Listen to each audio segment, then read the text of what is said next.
My name is Caitlin, and today I'm going to be talking to you about Pa Joe and his African caskets.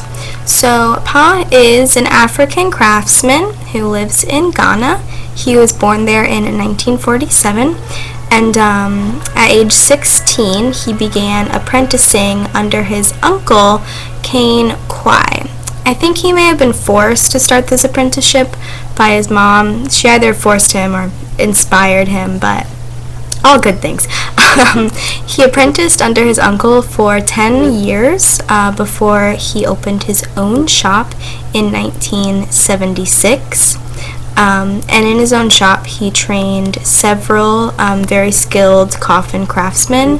And today, any of the fantasy coffin craftsmen are in Ghana were trained by him. It's kind of understood that he is the grandfather of the fantasy coffin trade.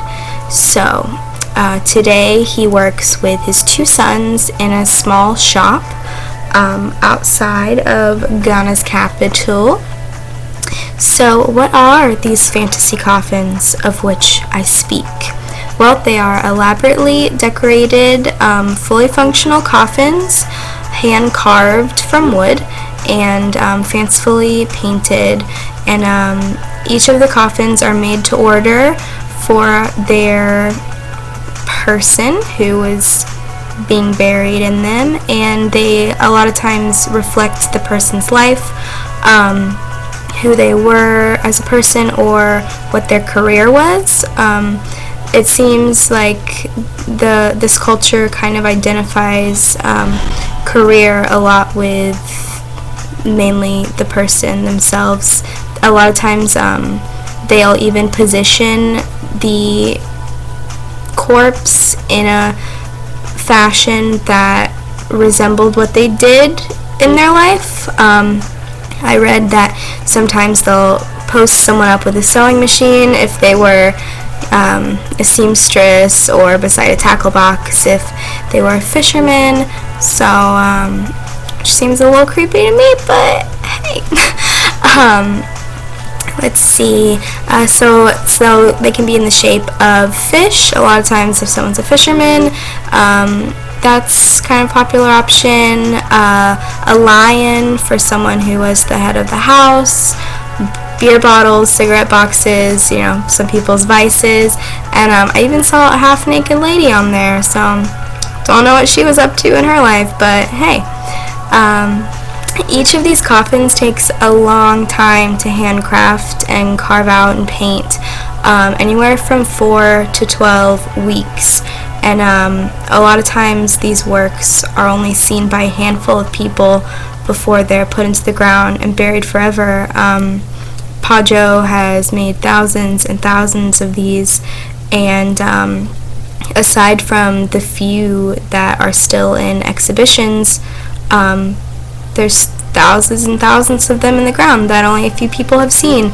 So it's kind of interesting that he puts these months and months into creating these beautiful things, and then they're gone forever, out of sight. So he said a lot of times the paint will be just dry after months and months of working, or not even dried yet, and then it's in the ground and gone for no one to see.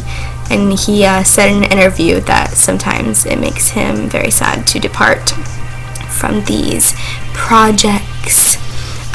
It's believed that Pa's uncle Kwai was the inventor of these coffins in the early 1950s. It was believed that he invented them then. But some historians think that it was a fellow Ghanaian who created them a few years before his uncle. They believe it was Ata Oko, not Pa's uncle Kwai, or Kwai, or however you say it. But what we do know, no matter who invented it, we do know for a fact that they were inspired by something called figurative palanquins, which were decorative vessels used to carry the Ga kings and subchiefs. So if you've ever seen the movies, when the big dudes are carrying the king with the bars on their shoulders. This is basically like that, but they're very fancifully decorated and painted in bright colors, and they're based on the owner's totem. So if the king had a lion as their totem, his palanquin would be a lion. And so that kind of relates back to how the fantasy coffins are crafted, where it has a lot to do with who the person is, you know. So in 1989, Pa's work was featured in Paris at the National Museum of Modern Art, and since then, over the years, he's been featured in more than 13 different exhibitions. And in the heyday of his popularity, he was even visited in the workshop by 2 U.S. presidents, President Jimmy Carter in 1989 and former President Bill Clinton in 1998.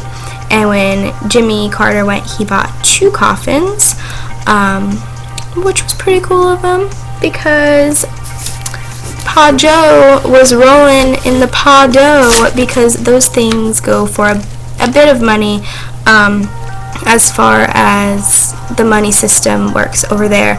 They sell for $600 a piece, which something that takes months and months to hand carve, that seems inexpensive as far as art goes. But in Africa, it's an average monthly income of about $50. So the up to $600, that's kind of a lot over there. And the entire funeral business over there is really intricate and expensive. Funerals can get up to $5,000, which is 10 times the monthly income for a lot of people. And it's kind of become a bit competitive amongst families, like kind of trying to show off their wealth and provide these really fanciful celebrations. And it's a bit of a controversy because it leaves a lot of families in debt, and sometimes the festivities go on for several days and are very expensive.